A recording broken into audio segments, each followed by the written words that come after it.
আজি আমি আলোচনা কৰিম অষ্টম শ্ৰেণীৰ সমাজ বিজ্ঞানৰ পাঠ নং 23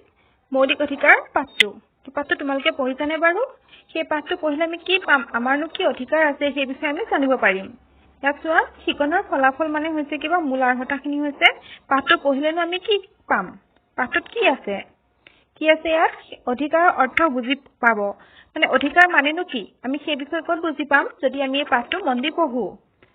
আৰু কি পাম এই পাঠটোত, সংবিধানে প্ৰদান কৰা মৌলিক অধিকাৰসমূহৰ বিষয়ে জানিব। এই পাঠটো যদি আমি পঢ়ো, সংবিধানে যে আমাক কিছুমান মৌলিক অধিকাৰ প্ৰদান কৰিছে সেইবোৰনো কি কি সেই বিষয়ে আমি জানিব পাৰিম। আৰু সংবিধান কি আমি আগত ধুনীয়াকৈ পাই আহিছো, সংবিধাননো কি,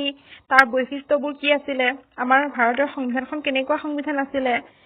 সেই বিষয়ে আমি ধুনীয়াকৈ পাই আহিছো। আৰু এতিয়া আমি কি পাম তাৰ মৌলিক অধিকাৰসমূহ। তাৰপাছত চোৱা, মৌলিক অধিকাৰৰ প্ৰয়োজনীয়তা আৰু সীমাবদ্ধতাৰ বিষয়ে বিতংকৈ জানিব। আৰু মৌলিক অধিকাৰনো আমাক কেলৈ প্ৰয়োজন আৰু তাৰ মাজত কিনো সীমাবদ্ধতা আছে। মৌলিক অধিকাৰ আছে বুলি যে আমি যি টি কৰিম তেনেকুৱাতো নহয়, হয় নহয়, তাৰ মাজত সীমাবদ্ধতা আছে। সেইবোৰনো কি সেই বিষয়ে আমি ক'ত গম পাম, এই পাঠটো যদি মন দি পঢ়ো তেতিয়া বুজি পাম। আহা পাঠটোলৈ চোৱা। বিশ্বৰ ৰাষ্ট্ৰসমূহে নিজৰ নাগৰিকসকলৰ ব্যক্তিত্ব বিকাশ আৰু প্ৰতিভাৰ প্ৰকাশৰ বাবে কিছুমান সুযোগ সুবিধাক স্বীকৃতি দিয়ে। এইখিনি কি কৈছে, বিশ্বৰ যি ৰাষ্ট্ৰসমূহ আছে সেই ৰাষ্ট্ৰসমূহে কি কৰে, নিজৰ যি নাগৰিক থাকে, আমি যেনেকৈ ভাৰতীয় নাগৰিক তেনেকৈ আমাক কি কৰে, আমাৰ ভাৰতখনে আমাৰ নিজৰ ব্যক্তিত্ব বিকাশ আৰু প্ৰতিভাৰ প্ৰকাশৰ বাবে কিছুমান সুযোগ সুবিধা দিছে। তেনেকে প্ৰত্যেকখন ৰাষ্ট্ৰই নিজৰ নাগৰিকৰ ব্যক্তিত্বৰ বিকাশ আৰু প্ৰতিভা প্ৰকাশৰ বাবে সুযোগ সুবিধা দিয়ে। নাগৰিকৰ বিকাশৰ বাবে ৰাষ্ট্ৰই প্ৰদান কৰা এই সুযোগ সুবিধাবোৰকে অধিকাৰ নামে জনা যায়। আৰু নাগৰিকৰ বিকাশ আৰু তেওঁলোকৰ প্ৰতিভা প্ৰকাশৰ বাবে যিবোৰ সুযোগ সুবিধা দিছে ৰাষ্ট্ৰখনে সেইবোৰকে কি বুলি কয়, অধিকাৰ বুলি জনা যায়। আৰু সেইবোৰকে অধিকাৰ বুলি কয়। অৱশ্যে ৰাষ্ট্ৰ এখনে নাগৰিকৰ সকলো সুবিধা বা অধিকাৰক স্বীকৃতি নিদিবও পাৰে। আৰু কি কৈছে, অৱশ্যে মানে কি কৈছে, ৰাষ্ট্ৰ এখনে নাগৰিকসকলৰ সকলো সুবিধা বা অধিকাৰক স্বীকৃতি নিদিব পাৰে, মানে সকলোবোৰ সুবিধা ৰাষ্ট্ৰ এখনে নিদিবও পাৰে। আমাৰ ভাৰতত নাগৰিকৰ বাবে কিছুমান অধিকাৰ সংবিধানৰ ৩য় অধ্যায়ত অন্তৰ্ভুক্ত কৰিছে। আৰু আমাৰ ভাৰতৰ যি নাগৰিকসকল মানে আমাক ৰাষ্ট্ৰই যিসমূহ অধিকাৰ দিছে সেইসমূহ ক'ত আছে বুলি কৈছে, সেই অধিকাৰসমূহ সংবিধানৰ ৩য় অধ্যায়ত আছে। এই অধিকাৰসমূহ ব্যক্তিৰ বিকাশৰ বাবে অপৰিহাৰ্য হোৱাৰ লগতে ন্যায়ালয়ৰ দ্বাৰা এইবোৰক ৰক্ষণাবেক্ষণ দিব পৰা যায় বাবে ইয়াক মৌলিক অধিকাৰ নামে জনা যায়। কৈছে যিসমূহ অধিকাৰ দিছে সেইসমূহ নহলে মানে নহবই, সেই অধিকাৰসমূহ লাগিবই। আৰু লগতে সেই অধিকাৰসমূহ যদি কোনোবাই মানে আমাৰ পৰা বঞ্চিত কৰে তেতিয়া আমি কি কৰিব পাৰো, আমি আইনৰ কাষ চাপিব পাৰো। আৰু সেই ন্যায়ালয়ে কি বুলি কয়, ন্যায়ালয়ে সেই যিবোৰ আমাৰ অধিকাৰ সেইবোৰ ৰক্ষণাবেক্ষণ দিয়ে যাতে আমাৰ অধিকাৰসমূহ বেলেগে আমাৰ পৰা বঞ্চিত কৰিব নোৱাৰে। আৰু সেইবাবে ইয়াক কি কয়, এই অধিকাৰসমূহ মৌলিক অধিকাৰ, মানে যিসমূহ অপৰিহাৰ্য নহলে নহবই। তোমালোকে ইতিমধ্যে আগৰ পাঠত পাই আহিছা যে ভাৰতীয় সংবিধানে মৌলিক অধিকাৰৰ ধাৰণা আমেৰিকা সংবিধানৰ পৰা গ্ৰহণ কৰিছিলে। আমি ইয়াৰ আগৰ পাঠত পাই আহিছোৱে নহয়, ভাৰতীয় সংবিধানখনে যিটো মৌলিক অধিকাৰৰ ধাৰণাটো ক'ৰ পৰা লৈছিলে, আমেৰিকা সংবিধানৰ পৰা লৈছিলে। এই মৌলিক অধিকাৰসমূহৰ উপৰি ভাৰতীয় সংবিধানৰ ৪ৰ্থ অধ্যায়ত নাগৰিকৰ বাবে আন কিছুমান অধিকাৰ অন্তৰ্ভুক্ত কৰা হৈছে। এইটো আমি কোনটো পালো, ৩য় নং অধ্যায়ত আমাক মৌলিক অধিকাৰসমূহ আছে আৰু তাৰ লগতে ৪ৰ্থ অধ্যায়তো কিছুমান আমাৰ প্ৰয়োজনীয় অধিকাৰ কথা উল্লেখ কৰিছে। অৱশ্যে এইবোৰ মৌলিক অধিকাৰসমূহৰ দৰে ন্যায়ালয়ৰ দ্বাৰা সুৰক্ষিত নহয়, মানে কিন্তু সেই অধিকাৰসমূহ অধিকাৰ হয়, কিন্তু সেই অধিকাৰসমূহ মৌলিক অধিকাৰৰ নিচিনা আইনৰ দ্বাৰা আমাক সুৰক্ষিত কৰি নাৰাখে। ঠিক আছে, এনেবোৰক নিৰ্দেশাত্মক নীতি নামেৰে জনা যায়। আৰু সেইবোৰক কি বুলি জনা যায়, সেইবোৰক নিৰ্দেশাত্মক নীতি বুলি কয়। আমি এইখিনিতে এতিয়া কি পালো, নিৰ্দেশাত্মক নীতিসমূহ ক'ত থাকে, সেইসমূহ থাকে ভাৰতীয় সংবিধানৰ ৪ৰ্থ অধ্যায়ত আৰু মৌলিক অধিকাৰসমূহ থাকে ৩য় অধ্যায়ত। আৰু নিৰ্দেশাত্মক নীতিসমূহ ন্যায়ালয়ৰ দ্বাৰা সংৰক্ষণ হয়নে, মানে সুৰক্ষিত হয়নে, নহয়। কিন্তু মৌলিক অধিকাৰসমূহ ন্যায়ালয়ৰ দ্বাৰা সংৰক্ষিত হয়। আমি যদি আমাৰ পৰা যিসমূহ আমাৰ অধিকাৰ সেইবোৰ কোনোবাই বঞ্চিত কৰে তেনেহলে আমি আইনৰ কাষ চাপিব পাৰো। আৰু আইনে আমাক সেই অধিকাৰসমূহ যে বঞ্চিত কৰিছে তাৰ পৰা আঁতৰাই আনি আকৌ সেইবোৰ উপভোগ কৰিবলৈ দিব। এইখিনিতে চোৱা, ধুনীয়াকৈ নাটকৰ নিচিনাকৈ এখন লিখা হৈ আছে, তোমালোকে পঢ়িছাই চাগে। কি বুলি আছে, শিক্ষাৰ অধিকাৰৰ বিষয়ে এইখিনি ধুনীয়াকৈ বুজাই দিছে এজনী মালিকনীজনী সৰু ছোৱালীজনীক আনি কিনে কি কৈছে ঘৰ চাফা কৰিব দিছে মালিকনীজনী এতিয়া কলে যাব বজাৰলৈ যাব আৰু তই ভালদৰে ঘৰখন মচা কচা কৰি থবি বুলি সৰু পোৱালীজনীক কৈছে যি নেকি এইটো বয়সত তাই ক'ত যাব লাগিছিলে স্কুল যাব লাগিছিলে আৰু তাই খিৰিকী দেখি আহি কিনে দেখা পাইছে যে ময়ো যদি সিহঁতৰ দৰে স্কুললৈ যাব পাৰিলোহেঁতেন তাৰমানে ভাবি আছে কথাটো কিন্তু তাই এতিয়া কি কৰিবলগীয়া হৈছে মালিকনীজনী ঘৰটো মুচি থাকিবলগীয়া হৈছে তাৰপাছতে সৰু ছোৱালীজনী মাকহঁতৰ লগৰ মানে ওচৰ চুবুৰীয়া মানুহখিনিয়ে কথা পাতিছে যে সকলো ল'ৰা ছোৱালী স্কুললৈ গৈছে পৰিণীতাক মন্টু ঠিকাদাৰৰ ঘৰত আনি স্কুলত দিয়াহি বুলি কোনে কৈছে মাকৰ কিছুমান ফ্ৰেণ্ড আহি কিনে কথা পাতি থকাৰ পিছত কৈছে চব ল'ৰা ছোৱালী স্কুল গৈ আছে তুমি ছোৱালীজনীক লোকৰ ঘৰত কেলে কাম কৰিব দিছা তাইকো স্কুললৈ পঠিওৱা তেতিয়া মাকে ভাবিছে এৰা তোমালোকে ঠিকেই কৈছা মাকে মানে ভাবিছে হয়তো ইহঁতে ঠিকেই কৈছে মোৰ ছোৱালীজনীক কেলে কাম কৰিব দিছো এতিয়াতো তাই স্কুল যোৱা বয়স তাৰপিছতে মাকজনী আহিলে পৰিণীতাক নিবৰ কাৰণে তাৰপিছত এই মালিকনীজনী আহিলে বজাৰৰ পৰা আহি কিনে মাকে মালিকনীজনীক ক'লে মোৰ ছোৱালীজনী দিয়া মই তাইক স্কুলত পঠাম আৰু মালিকনীজনীয়ে কি ক'লে তাইক যাবলৈ দিব নোৱাৰো তুমি টকা 200 লৈ যোৱা মানুহজনীয়ে মাকক কি ক'লে তুমি পইচা লৈ যোৱা কিন্তু মই তাইক দিবলৈ নোৱাৰো তাই মোৰ ঘৰত কাম কৰিব লাগিব ঠিক আছে তাৰপাছত চোৱা ছাৰ মোৰ ছোৱালীজনীক মন্টু ঠিকাদাৰৰ ঘৰৰ পৰা আনিবলৈ নিদিয়ে তাইক যেনে তেনে ঘূৰাই আনক ছাৰ সেইটো কোনে কৈছেহি যিটো পৰিণীতাৰ মাকহঁতৰ গোট এটা আছিলে ন মহিলাখিনিয়ে যে কথা পাতি আছিলে সিহঁতৰ গোটটোৱে আহি কিনে কাক কৈছে পুলিচক কৈছেহি আৰু পুলিচজনে কি কৈছে আপুনি প্ৰথমতে ইয়াত এখন দৰখাস্ত দিয়ক তাৰপাছত আমি ব্যৱস্থা ল'ম আৰু পুলিচজনে কৈছে আপুনি প্ৰথমতে ইয়াত এখন দৰখাস্ত লিখি দিয়ক আপোনাৰনো কি আপত্তিটো সেইটো লিখি দিয়ক মানে কি হৈছে তেতিয়া কি কৰিব পুলিচজনে পিছত ব্যৱস্থা ল'ব তাৰপিছত পুলিচজন আহিলে লগতে মহিলা মানুহখিনি আহিছে আহি কিনে কলে আহিছে মন্টু ঠিকাদাৰৰ ঘৰলে বজাৰলৈ গৈছিলে মানুহজনী সিহঁতৰ ঘৰলে আহিলে আহি কিনে ধুনীয়াকৈ ছোৱালীজনী লৈ গ'ল মানে পুলিচজন আহিছে তেতিয়া দিবই লাগিব তেতিয়া 200 টকা দিটো পঠাবই নোৱাৰে কাৰণ কি ক'ল মাকে কি কৈছে বলা মাজনী তুমিও আন ল'ৰা ছোৱালীৰ দৰে স্কুললৈ যাবা আৰু যেতিয়া মন্টু ঠিকাদাৰৰ ঘৰৰ পৰা ছোৱালীজনী মাকৰ ঘৰলৈ গুচি যাবগৈ তেতিয়াতো স্কুল ধুনীয়াকৈ যাব পাৰিব তাততো মাকে তাইক স্কুল যোৱাৰ সময়ত ঘৰ মুচি থাকিব নিদিয়ে তোমালোকক কোনোবা মায়ে দিয়ে নেকি তোমালোকে ঘৰ আজিলৈকে মুচিয়ে পোৱা নাই তাৰপিছত চোৱা এজনী মাক আৰু এই ছোৱালীজনী পৰিণীতা মাক মই স্কুললৈ যাওঁ বুলি বাই বাই দি কিনে চবে তাই গুচি গৈছে আৰু এতিয়া চোৱা বাহ মোৰ কি আনন্দ মই স্কুলত পঢ়িবলৈ পাইছো তাই কিমান সুখী হৈছে স্কুল আহিবলৈ পাই কিনে তোমালোকে স্কুল যাব পাই কিনে সুখী হোৱা নে নোহোৱা নে কাৰোবাৰ যাবলৈ মন নাযায় জবৰদস্তি পঠাই থাকে ঘৰত দেখিছা কিছুমান মানুহ স্কুল যাবৰ কাৰণে কিমান কষ্ট কৰিবলগীয়া হয় তাই ঘৰ মুচি থাকিব লাগে ভাবি থাকে স্কুল যাব কেতিয়া পাম চবে ইমান আনন্দ কৰি থাকে মই আনন্দ কৰিব নাপাওঁ কিন্তু তাই স্কুল যাব নাপায় হয় নহয় মাকে যদি সেইখিনি চেষ্টা নকৰিলে হয় যদি সেই ওচৰৰ মানুহকেইজনীয়ে সিহঁতক নকলে হয় বা পুলিচজনে যদি সহায় নকৰিলে হয় তেতিয়া জানো তাই ঠিকাদাৰৰ ঘৰৰ পৰা আহি কিনে এনেকৈ স্কুলত আহি সুখী থাকিব পাৰিলে হয় নোৱাৰিলে হয় নহয় কাৰণ স্কুল গ'লে ধুনীয়াকৈ যাব লাগে আৰু যি পঢ়ায় সেইবোৰ ধুনীয়াকৈ পঢ়িব লাগে তাৰ পাছৰখিনি চোৱা মালিকনীয়ে জোৰ জুলুম কৰি পৰিণীতাক কাম কৰোৱাৰ লগতে মাকৰ সৈতে আহিবলৈ নিদিয়াৰ বাবে তেওঁৰ বিৰুদ্ধে থানাত গোচৰ ৰুজু কৰা হ'ল আৰু মালিকনীজনীয়ে যে তাইক কাম কৰিব দিয়ে মাকৰ সৈতে আহিব নিদিয়ে তাৰ কাৰণে মাকে কি কৰিলে থানাত এটা গোচৰ এটা ৰুজু কৰিলে মাক আৰু মাতৃগোটৰ মহিলাসকলে এইদৰে আইনী ব্যৱস্থা লোৱাৰ বাবে পৰিণীতাই লোকৰ ঘৰত বন কৰা ছোৱালী হৈ নাথাকি সংবিধানে প্ৰদান কৰা শিক্ষা গ্ৰহণৰ অধিকাৰ লাভ কৰিলে আৰু মাকৰ যিখিনি ফ্ৰেণ্ড আছিলে সেইখিনিয়ে চেষ্টা কৰাৰ কাৰণে আৰু আমাৰ শিক্ষাটো কি হৈছে এটা মৌলিক অধিকাৰ সেই মৌলিক অধিকাৰ থকাৰ কাৰণে কি হ'ল তাইক সিহঁতৰ ঘৰৰ পৰা লৈ আহি কিনে ধুনীয়াকৈ স্কুললৈ পঠাব পাৰিলে আৰু সেই অধিকাৰটো ক'ত পাইছে সংবিধানত পাইছে তাই শিক্ষা গ্ৰহণৰ অধিকাৰৰ উপৰি পৰিণীতাৰ দৰে শিশুৰ সুৰক্ষাৰ বাবে ব্যক্তিত্ব বিকাশৰ বাবে আন ভালেমান অধিকাৰ যেনে স্বাধীনতাৰ অধিকাৰ সমতাৰ অধিকাৰ শোষণৰ বিৰুদ্ধে অধিকাৰ ইত্যাদিৰ প্ৰয়োজন আছে আৰু কি কৈছে অকল শিক্ষা অধিকাৰৰ বাদেও কিছুমান অধিকাৰৰ প্ৰয়োজন আছে যেনে শিশুৰ সুৰক্ষা সৰু ল'ৰা ছোৱালীখিনিক সুৰক্ষাৰ বাবে অধিকাৰ ব্যক্তিত্ব বিকাশৰ বাবে মানে ব্যক্তিসকল আগবাঢ়ি যোৱা বিকাশৰ বাবে কিছুমান অধিকাৰৰ প্ৰয়োজন হয় যেনে স্বাধীনতাৰ অধিকাৰ লাগে মানুহক সমতাৰ অধিকাৰ লাগে শোষণৰ বিৰুদ্ধে অধিকাৰ আদিৰ প্ৰয়োজন আছে এইদৰে নাগৰিকসকলৰ প্ৰতিভা আৰু ব্যক্তিত্ব বিকাশ কৰিবলৈ সংবিধানে যিবিলাক অধিকাৰ প্ৰদান কৰিছে সেই অধিকাৰসমূহকে মৌলিক অধিকাৰ বুলি কোৱা হয় আমি অলপ আগতে পাই আহিছো এইটো মৌলিক অধিকাৰ কাক বুলি আহিলে আমি এইটো লিখিব লাগিব যে নাগৰিকসকলৰ প্ৰতিভা আৰু ব্যক্তিত্ব বিকাশ কৰিবলৈ সংবিধানে যিবিলাক অধিকাৰ প্ৰদান কৰিছে সেইবোৰে হৈছে মৌলিক অধিকাৰ এই মৌলিক অধিকাৰসমূহ উলংঘা কৰিলে তাৰ সুৰক্ষাৰ বাবে নাগৰিকসকলে ন্যায়ালয়ৰ কাষ চাপিব পাৰে আৰু যি অধিকাৰসমূহ আমাক সংবিধানে দিছে সেই অধিকাৰসমূহ যদি কোনোবাই আমাৰ পৰা বঞ্চিত কৰে কোনোবাই উলংঘা কৰিব বিচাৰে তেতিয়া আমি কি কৰিব পাৰো আমি তেতিয়া আইনৰ কাষ চাপিব পাৰো তেনেকে পৰিণীতাৰ মাকে স্কুল মানুহজনৰ পুলিচৰ ওচৰলৈ গ'লে ন পুলিচৰ ওচৰলৈ যোৱাৰ কাৰণে পুলিচজনে সহায় কৰিলে সহায় কৰাৰ ফলত কি হ'ল তাই ধুনীয়াকে স্কুল যাব পাৰিলে এতিয়া প্ৰশ্ন চোৱা এইখিনিত কি কৈছে অধিকাৰ মানে কি বুজা আমি এতিয়া ইমান ধুনীয়াকে পঢ়ি আছো অধিকাৰ মানে কি বুজা মনত আছেনে তোমালোকৰ আছে মই জানো তাৰপিছত চোৱা পৰিণীতাৰ মাকক মাতৃ গোটৰ সদস্যসকলে কি পৰামৰ্শ দিছিলে কি দিছিলে আমি আকৌ আগত পাই আহিছো গুলগুলকে লিখা আছে কি দিছিলে বা নিজে পঢ়িছো আগে যোৱা পৰিণীতাক আনিবৰ বাবে মাতৃ গোটৰ মাকে কাৰ সহায় লৈছিল আইনৰ সহায় লৈছিল নহয় আৰু এইকেইটা ধুনীয়াকে লিখি ল'বা দেই পৰীক্ষাত আহি যাব পাৰে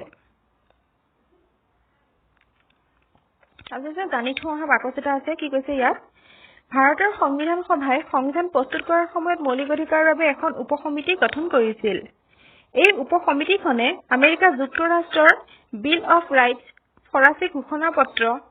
1953 চনৰ আয়াৰলেণ্ডৰ সংবিধান আৰু 1948 চনৰ মানৱ অধিকাৰ সাৰ্বজনীন ঘোষণাপত্ৰ পৰ্যালোচনা কৰিছিলে কিন্তু মৌলিক অধিকাৰসমূহ মানে এনেই সোমাই দিয়া নাছিলে আমাৰ সংবিধানত কিমান বস্তু পঢ়ি কৰি কিনে সব চোৱা চিতা কৰিহে কি কৰিছিলে মৌলিক অধিকাৰসমূহ মানে সংবিধানত এড কৰিছিলে ঠিক আছে কি চাইছিলে কৈছে এই উপসমিতিখনে আমেৰিকা যুক্তৰাষ্ট্ৰৰ বিল অফ ৰাইটছ চাইছে কৈছে আৰু চাইছে ফৰাচী ঘোষণাপত্ৰ চাইছে 1935 চনৰ আয়াৰলেণ্ডৰ সংবিধান আৰু লগতে 1948 চনৰ মানৱ অধিকাৰ সাৰ্বজনীন ঘোষণাপত্ৰ পৰ্যালোচনা কৰিছিল এই উপসমিতিখনৰ পৰামৰ্শ মতে আদালতৰ দ্বাৰা বিচাৰযোগ্য অধিকাৰসমূহক মৌলিক অধিকাৰ ৰূপে গ্ৰহণ কৰে আৰু যিসমূহ মানে ন্যায়িকভাৱে বিচাৰ কৰিব পাৰে সেই অধিকাৰসমূহকে কি অধিকাৰ বুলি কৈছে মৌলিক অধিকাৰ ভাৰতীয় সংবিধানখন বলবৎ কৰাৰ সময়ত সংবিধান সভাই নাগৰিকসকলৰ 7 প্ৰকাৰৰ মৌলিক অধিকাৰ প্ৰদান কৰিছিল আৰু যেতিয়া ভাৰতীয় সংবিধানখন বলবৎ হৈছিল সেই সময়ত কেই প্ৰকাৰৰ মৌলিক অধিকাৰ আছিল সেই সময়ত 7 প্ৰকাৰৰ মৌলিক অধিকাৰ আছিল এই অধিকাৰসমূহ হ'ল সমতাৰ অধিকাৰ স্বাধীনতাৰ অধিকাৰ শোষণৰ বিৰুদ্ধে অধিকাৰ শিক্ষা আৰু সংস্কৃতিৰ অধিকাৰ ধৰ্মীয় স্বাধীনতাৰ অধিকাৰ সাংবিধানিক প্ৰতিকাৰৰ অধিকাৰ আৰু সম্পত্তিৰ অধিকাৰ আৰু ইয়াৰ বিষয়ে তাৰ পিছত ধুনীয়াকে ডাঙৰকে বুজা হৈ আছে দফাকে মানে প্ৰেগাছ কৰি মই কিন্তু তেতিয়া পঢ়ি গলে ধুনীয়াকে বুজাই দিম দেই আৰু চোৱা 1968 চনৰ সংবিধানৰ 44তম সংশোধনীৰ দ্বাৰা সম্পত্তিৰ অধিকাৰটো মৌলিক অধিকাৰ পৰা বিলোপ ঘটোৱা হয় আৰু কি হৈছে 1978 চনত সংবিধানৰ 44 নম্বৰৰ পৰা যেতিয়া সংশোধন কৰিছিল সংবিধানখনৰ আমি ইয়াৰ আগত পাইছো ন সংশোধন কৰা কাক বোলে পাইছিলো নে নাই তেতিয়া তেনেকে সংশোধন কৰিছিল সংশোধন কৰাৰ ফলত কি হ'ল মৌলিক অধিকাৰৰ পৰা সম্পত্তিৰ অধিকাৰটো অতৰাই দিলে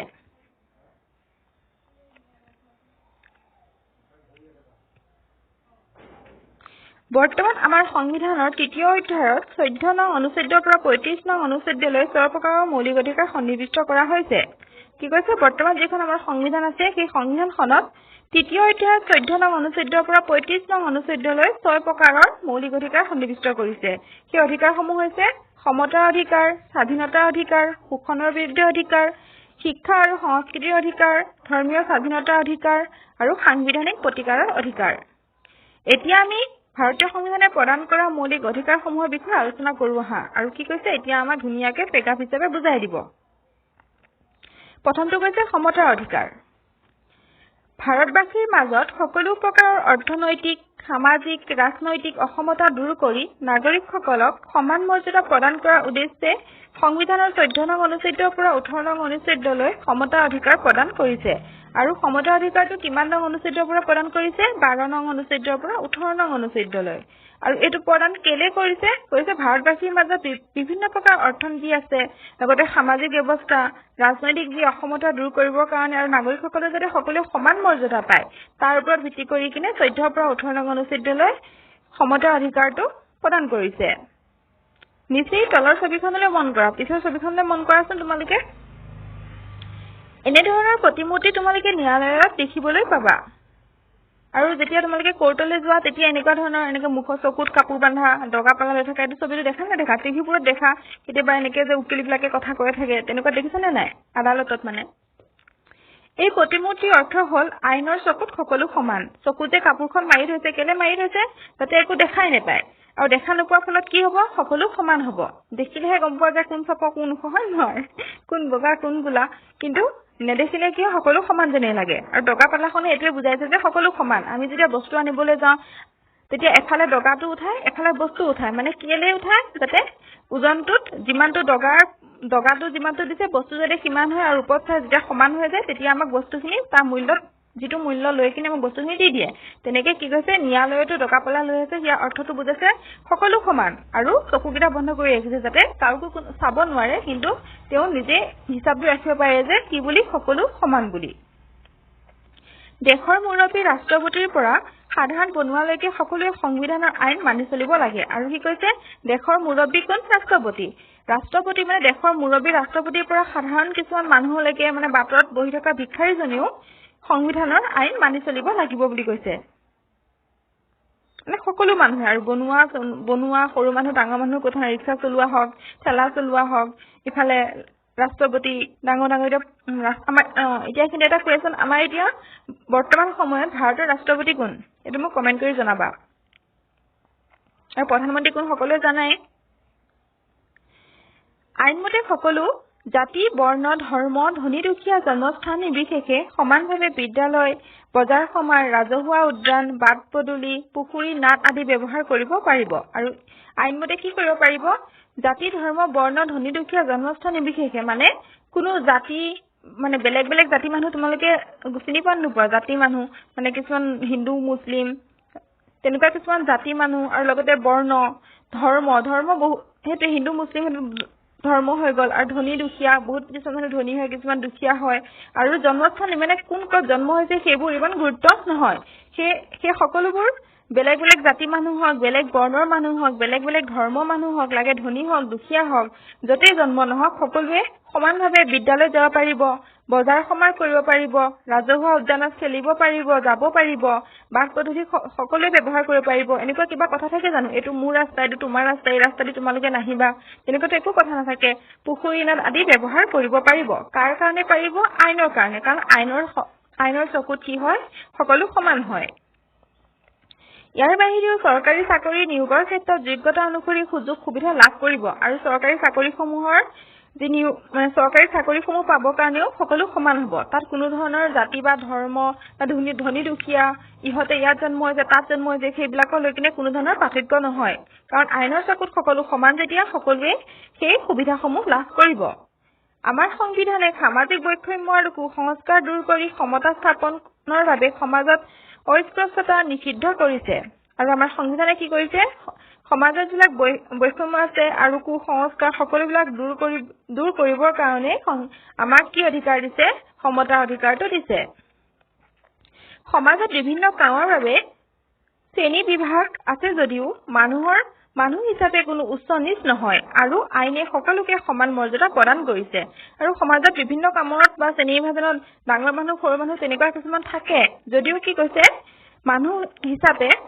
হিচাপে কোনো উচ্চ নীচ নহয় সকলো সমান মানে অফিচত একে ওপৰৰ খাপত জব কৰি থকা মানুহজন যেনেকুৱা একে তলত চকীদাৰ বা পিয়নজনো ঠিক সেই সমানে কাৰ চকুত আইনৰ চকুত ঠিক আছে সেইকাৰণে কি কৈছে মানুহ হিচাপে কোনো উচ্চ নীচ নহয় আইনৰ চকুত সকলোৱে হৈছে সমান মৰ্যাদা মানে সকলোৱে সমান আৰু তেওঁ সকলোৱে সমান মৰ্যাদা লাভ কৰিব এই ওপৰত বহি থকা মানুহজনেও যি সন্মান পাব তলৰ চকীদাৰজনেও সিমানে মৰ্যাদা লাভ কৰিব লাগিব কাৰ চকুত আইনৰ চকুত অস্পৃশ্যতা আমাৰ দেশৰ এক সামাজিক ব্যাধি মানে আইনভাৱে সকলো সমান বুলি ভাবিলেও সমাজৰ মানুহবিলাকে সকলোকে সমান বুলি নাভাবে সেইকাৰণে কি কৈছে অস্পৃশ্যতা আমাৰ দেশৰ এক সামাজিক ব্যাধি মানে আমাৰ সমাজৰ এটা বহুত বেছি ডাঙৰ অসুবিধা হৈ গৈ আছে ঠিক আছে আৰু যিটো নেকি হ'ব নালাগে কাৰণ আইনগতভাৱে সকলো সমান যেতিয়া সকলো মানুহ হিচাপে সকলোকে সমান বুলি ভাবিব লাগে কিন্তু বহুত মানুহে সেইটো নাভাবে হয় নহয় এই অধিকাৰে সমাজৰ বৈষম্যতা দূৰ কৰি এক সুস্থ সবল সংস্কৃতিবান দেশ গঢ়াত সহায় কৰে আৰু এই যি সমতা অধিকাৰ সেই অধিকাৰে কি কৰিছে আমাৰ সমাজৰ বৈষম্যতা দূৰ কৰে মানে ইজনে আনজনৰ পৰা যি দূৰত্ব থাকে বেলেগ জাতিৰ মানুহ আৰু বেলেগ জাতিৰ মানুহৰ কিছুমান নীতি নিয়ম কি বহুত বেলেগ থাকে নাথাকে কিন্তু সমতা অধিকাৰ থকাৰ কাৰণে সকলো একেখন স্কুলতে পঢ়িব পাৰে না তোমালোকৰ স্কুলখনত বহুত মানুহ থাকিব পাৰে কিছুমান লালুং মানুহ থাকিব অসমীয়া মানুহ থাকিব বঙালী মানুহ থাকিব পাৰে মুছলিম মানুহ থাকিব পাৰে সকলো একেলগে পঢ়া যায় না আমি সকলো মিলি কথা পাতি সকলো ফ্ৰেণ্ড হৈ যায় তাৰ ফলত কি হয় আমাৰ মাজৰ দূৰত্বটো কমি যায় আমি সকলো কি হৈ যাওঁ ফ্ৰেণ্ড হৈ যাওঁ আৰু লগতে কি হয় যদিহে আমি তেনেকে থাকো তেতিয়া কি হ'ব আমাৰ সমাজখন সুস্থ সবল হ'ব আৰু লগতে সংস্কৃতিবান দেশ হিচাপে আগবাঢ়ি যাব আৰু সেইসমূহ কোনে দিয়ে মানে কোনে সহায় কৰে সেই তেনেকুৱা হ'বৰ কাৰণে সমাজখনক সমতাৰ অধিকাৰে এতিয়া চোৱা স্বাধীনতাৰ অধিকাৰ এখন স্বাধীন আৰু গণতান্ত্ৰিক দেশৰ জনসাধাৰণৰ অভাৱ অভিযোগ আৰু দৈনন্দিন জীৱনৰ সমস্যাসমূহ সমাধান কৰিবৰ বাবে আমাৰ এখন চৰকাৰ আছে চৰকাৰখন কেলে আছে চৰকাৰখন এই কাৰণে আছে যে স্বাধীন আৰু গণতান্ত্ৰিক দেশৰ জনসাধাৰণৰ মানে আমাৰ নিচিনা মানুহখিনিহঁতৰ অভাৱ অভিযোগ আৰু দৈনন্দিন জীৱনৰ সমস্যাসমূহ সমাধান কৰিবৰ কাৰণে এখন চৰকাৰ আছে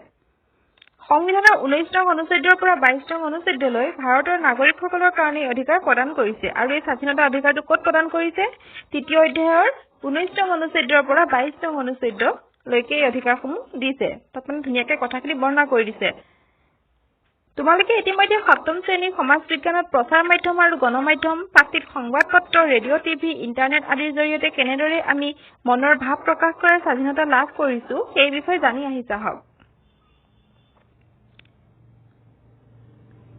এতিয়া তলৰ ছবিকেইখনলৈ মন কৰাচোন মিলনজ্যোতি মহিলা আৰু জনকল্যাণ সন্মিলনত ই হাতত প্লে কাৰ্ড লৈ কেনেদৰে মহিলাক সুৰক্ষা দিয়ক মূল্যবৃদ্ধি ৰোধ কৰক আদি শ্লোগান দি শোভাযাত্ৰা কৰিছে চোৱাচোন দেখিছেনে কেনেকৈ শোভাযাত্ৰা কৰিছে তোমালোকে আজিকালি দেখিছে টিভিত আন্দোলনৰ সময়ত কেনেকৈ আন্দোলন কৰিছে আজিকালি টিভিৰ মূল্যবৃদ্ধিৰ কাৰণে এনি টাইম কৰিয়ে থাকে কেতিয়াবা কোনোবা পিয়াজ পিকনিক কৰে হয় নহয় কেতিয়াবা চিলিণ্ডাৰ দাঙি থাকে কিমান কি কৰি থাকে টিভিত দেখিছাই আৰু সেইবোৰ ক'ত আছে সেই অধিকাৰসমূহ ক'ত আছে তেনেকুৱা যে আমি কৰিব পাৰিম সেই অধিকাৰ ক'ত আছে আমাৰ সংবিধানত আছে সংবিধানৰ মৌলিক অধিকাৰ হৈছে মৌলিক এটা অধিকাৰ হৈছে স্বাধীনতা অধিকাৰ আৰু সেই অধিকাৰটোৰ কাৰণে আমি কি কৰিব পাৰো আমি আন্দোলন কৰিব পাৰো আমাৰ নিজৰ অধিকাৰসমূহ বিচাৰি চৰকাৰক ক'বগৈ পাৰো যে আমাক এইটো দিয়া কৰি আমি যেনেকৈ ওলাই আহিব পাৰো মানে প্ৰতিবাদ কৰিব পাৰো ঠিক আছে শোভাযাত্ৰাৰ ছবিকেইখন চাই বুজিব পাৰি যে ভাৰতৰ নাগৰিকসকলে তেওঁলোকৰ সমস্যাসমূহ সমাধান কৰিবলৈ চৰকাৰৰ ওচৰত দাবী কৰিব পাৰে তেওঁলোকৰ যিসমূহ সমস্যা আছে তেওঁলোকৰ যিসমূহ অভাৱ আছে সেইবোৰ কোনে দাবী কৰিব পাৰে নাগৰিকসকলে চৰকাৰক দাবী কৰিব পাৰে কাৰ দ্বাৰা কৰিব পাৰে স্বাধীনতাৰ অধিকাৰৰ পৰা ঠিক আছে এনেদৰে হাতত কোনো ধৰণৰ অস্ত্ৰ-শস্ত্ৰ নোলোৱাকৈ গণতান্ত্ৰিক প্ৰক্ৰিয়াৰে নাগৰিকসকলে সমবেত হোৱা অধিকাৰ লাভ কৰিছে আৰু কি কৈছে এই মানে তেতিয়াহে প্ৰতিবাদ কৰিব পাৰিব যেতিয়ালৈকে তেওঁলোকে হাতত অস্ত্ৰ-শস্ত্ৰ নলয় ধুনীয়াকৈ শান্তিভাৱে নাগৰিকসকলে লগ হৈ কিনে প্ৰতিবাদ কৰিব পাৰিব কিন্তু তেওঁলোকে যদি অস্ত্ৰ-শস্ত্ৰ লয় সেইটো কিন্তু আমাৰ মৌলিক অধিকাৰত নাই অস্ত্ৰ-শস্ত্ৰ লৈ কিনে আন্দোলন কৰাটো ক'ত নাই মৌলিক অধিকাৰত নাই তেতিয়া সেইটো আইন হৈ নাথাকিব আমাৰ মানে আইনে আমাক সেইটো কোনোবা যদি সেইটো সময়ত আমাক কিবা কৰিও সেইটো সময়ত আইনে আমাক সুৰক্ষা দিব নোৱাৰিব কাৰণ সংবিধানত নাই সংবিধানত কৈছে যে অস্ত্ৰ-শস্ত্ৰ নোলোৱাকৈহে আমি কি কৰিব পাৰিম প্ৰতিবাদ কৰিব পাৰিম জনকল্যাণ সন্মিলন সংঘ মিলনজ্যোতি মহিলা সমিতিৰ দৰে প্ৰয়োজন অনুসৰি নাগৰিকসকলে বিভিন্ন অনুষ্ঠান গ্ৰহণ কৰিব পাৰে আৰু এই অনুষ্ঠানসমূহ দ্বাৰা সমাজৰ বিভিন্ন উন্নয়নমূলক কাম কৰিব পাৰে যেনেকৈ ছবিত দেখাইছে জনকল্যাণ সন্মিলিত সংঘ আৰু মিলনজ্যোতি মহিলা সমিতিৰ দৰে আমি সকলো নাগৰিকে বিভিন্ন ধৰণৰ অনুষ্ঠান গঠন কৰিব পাৰো আৰু সেই অনুষ্ঠানসমূহৰ দ্বাৰা কি কৰিব পাৰো আমাৰ যি অভাৱ অভিযোগ আছে সেইবোৰ ধুনীয়াকৈ চৰকাৰৰ ওচৰতে মানে চৰকাৰক দেখুৱাই দিব পাৰো যে প্ৰতিবাদ কৰি কিনে যে আমাক এইটো লাগে আমাক কেলে দিয়া নাই তেনেকৈ কোনো অস্ত্ৰ-শস্ত্ৰ নোলোৱাকৈ সকলো মানুহ লগ খাই কিনে নহয় আৰু তেনেদৰে কৰি কিনে আমি কি কৰিব পাৰো সমাজৰ বিভিন্ন উন্নয়নমূলক কাম কৰিব পাৰো তাৰ বাহিৰে নাগৰিকে ভাৰতৰ ভূখণ্ডত স্থায়ীভাৱে বসবাস কৰি যিকোনো বৃত্তি জীৱিকা ব্যৱসায় বাণিজ্য কৰাৰ অধিকাৰো পাইছে আৰু সেই অধিকাৰটোতে আমাৰ কি পাইছে ভাৰতত থকা মানে স্থায়ী বাসিন্দাসকলে যিকোনো কাম কৰিব পাৰে মানে যিকোনো বৃত্তি কৰিব পাৰে আৰু ব্যৱসায় বাণিজ্য কৰিব পাৰে আদি সকলো পৰা অধিকাৰ ক'ত পাইছে সংবিধানৰ মৌলিক অধিকাৰত পাইছে স্বাধীনতা অধিকাৰৰ অন্য এক উল্লেখযোগ্য দিশ হ'ল কোনো ব্যক্তিৰ অপৰাধ প্ৰমাণ নোহোৱা পৰ্যন্ত আৰক্ষীয়ে শাস্তি বিহিব নোৱাৰিব আৰু স্বাধীনতা অধিকাৰৰ আন এটা উল্লেখযোগ্য দিশ হৈছে কোনোবা এজন ব্যক্তিয়ে যদি অপৰাধ কৰিছে বুলি জোৰজবস্তি পুলিচে মানে নি কিনে তেওঁক পিটি থাকিব নোৱাৰিব তেওঁ প্ৰমাণ হ'ব লাগিব যে তেওঁ এই মানে ভুল কামটো কৰিছে যদিহে প্ৰমাণিত হৈ যায় তেতিয়া শাস্তি পাব যদিহে তেওঁ প্ৰমাণ কৰি মানে দেখুৱাব নোৱাৰে যে তুমি এইটো কৰিছা এই কাৰণে তুমি এইটো কৰিছা চোৱা বুলি দেখাব নোৱাৰিলে কি কৰিব নোৱাৰে তেওঁ কোনো কাৰণতে শাস্তি দিব নোৱাৰে কোনো ব্যক্তিক কাৰণ নোহোৱাকৈ 24 ঘণ্টাতকৈ অধিক সময় আৰক্ষী আটক কৰি ৰাখিলে ব্যক্তিজনে আইনৰ সহায় ল'ব পাৰিব আৰু যদি কোনোবা এজন ব্যক্তি ঘপককে ধৰি নি কিনে যদি 24 ঘণ্টা সময় পুলিচে ৰাখি থৈ দিছে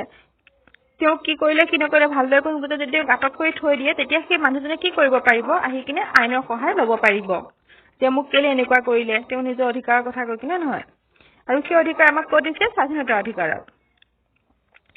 স্বাধীনতা অধিকাৰৰ অন্তৰ্গত এটা উল্লেখযোগ্য দিশ হৈছে শিশু শিক্ষাৰ অধিকাৰ আৰু স্বাধীনতা অধিকাৰত কি আছে শিশু শিক্ষাৰ অধিকাৰটো ক'ত আছে স্বাধীনতা অধিকাৰত অন্তৰ্গত হৈ আছে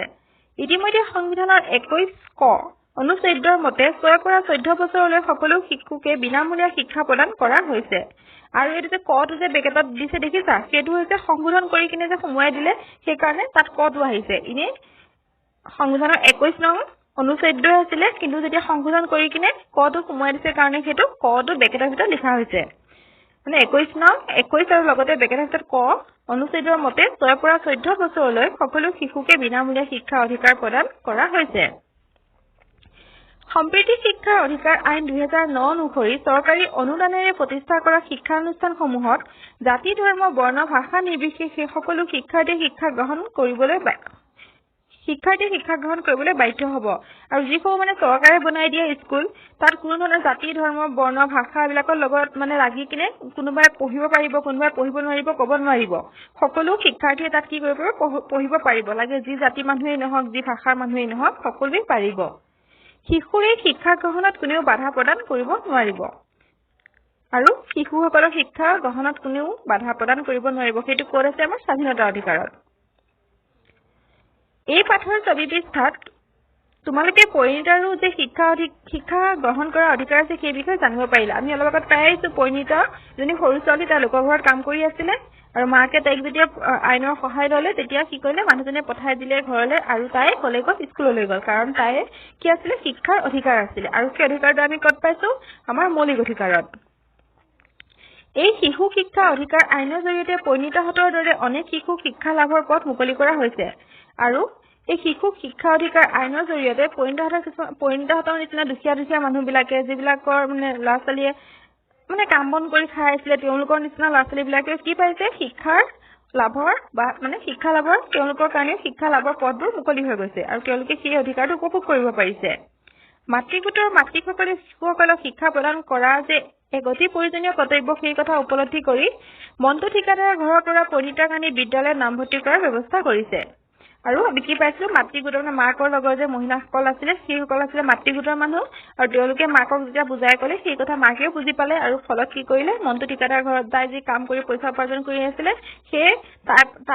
ঠাইৰ পৰা তাইক লৈ আহিলে আহি কিনে যি শিক্ষা লাভৰ তাইৰ অধিকাৰ আছিল তাত আহি কিনে দি দিলেহি আৰু তাই স্কুললৈ ধুনীয়াকৈ আনন্দ মনে গুচি গ'ল শিক্ষা অধিকাৰ আইন 2009 চনৰ প্ৰধান উদ্দেশ্য হৈছে 6 পৰা 14 বছৰ বয়সৰ প্ৰতিজন শিশু 8 বছৰীয়া বিনামূলীয়া আৰু বাধ্যতামূলক শিক্ষা নিশ্চিতকৰণ আৰু কি কৈছে শিক্ষা অধিকাৰ আইন 2009 চনৰ প্ৰধান উদ্দেশ্য হৈছিল 6 পৰা 14 বছৰ প্ৰত্যেকজন শিশুৱে 8 বছৰৰ কাৰণে বিনামূলীয়াকৈ পঢ়িব পাৰিব আৰু সেইটো কি হৈছে তেওঁলোকৰ মৌলিক অধিকাৰ আৰু লগতে বাধ্যতামূলকো আছিল যদিহে মানে কোনোবাই নপঢ়ায় কোনোবা মাক বাপেকে তেনেহলে কি কৰিব পাৰিব মাক বাপেকৰ ওপৰত ল'ৰা ছোৱালীয়ে আইনৰ সহায় ল'ব পাৰিব ঠিক আছে তোমালোকে যদি কাৰোবাৰ ঘৰৰ পৰা মানে স্কুললৈ আহিবলৈ নিদিয়ে তোমালোকে মাহঁতকো কেছ দিব পাৰা পুলিচৰ সহায় লৈ গৈ কিনে পুলিচে তোমালোকৰ মাহঁতক দম দিব তেতিয়া তোমালোকক আকৌ স্কুল পঠাই দিব তাৰপিছত চোৱা 6 বছৰ বয়সলৈকে বিদ্যালয়ত নামভৰ্তি নকৰাকৈ থকা আৰু প্ৰাথমিক শিক্ষা সম্পূৰ্ণ নকৰা শিশু উপযুক্ত শ্ৰেণীত নামভৰ্তিকৰণ কৰোৱা আদি মানে এইখিনি কি কৈছে যে শিক্ষা আইন 2009 চনত হৈছিল সেই আইনৰ মতে এটা উদ্দেশ্য আছিল যে 6 পৰা 14 বছৰ প্ৰত্যেকজন শিশুৱে 8 বছৰৰ কাৰণে বিনামূলীয়া শিক্ষা অধিকাৰ পাব আৰু লগতে সেইটো বাধ্যতামূলক কোনো মানে মন গলে নপঠাম ক'বলৈ নোৱাৰিব আৰু তাৰ লগতে কি কৈছে 6 বছৰ বয়সলৈকে নামভৰ্তি নকৰাকৈ থকা আৰু প্ৰাথমিক শিক্ষা সম্পূৰ্ণ নকৰা শিশুক উপযুক্ত শ্ৰেণীত নামভৰ্তিকৰণ কৰোৱা আদি আৰু কিছুমান ল'ৰা ছোৱালী আগতে যেতিয়া সেই আইন নাছিলে মানে 2008 চনত সেইটো আইন নাছিলে নহয় তেতিয়া কিছুমান ল'ৰা ছোৱালী স্কুল যোৱা নাছিলে কাৰণ তেতিয়া বিনামূলীয়া শিক্ষা নাছিলে তেওঁলোকে শিক্ষাটো যে তেওঁলোকৰ অধিকাৰ সেই কথা জনাই নাছিল তাৰ ফলত কি হৈছে যিসকলে 6 বছৰ পাৰ হৈ গৈছে সেটা নামভৰ্তি কৰোৱাই নাই তেওঁলোকক নামভৰ্তি কৰাব লাগিব আৰু কৰাই কিনে তেওঁলোকৰ যিটো উপযুক্ত শ্ৰেণী হ'ব সেই শ্ৰেণী কোঠাত পঢ়িব দিব লাগিব আৰু সেইটো কাৰ উদ্দেশ্য আছিল শিক্ষা অধিকাৰ আইন 2009 চনৰ উদ্দেশ্য আছিল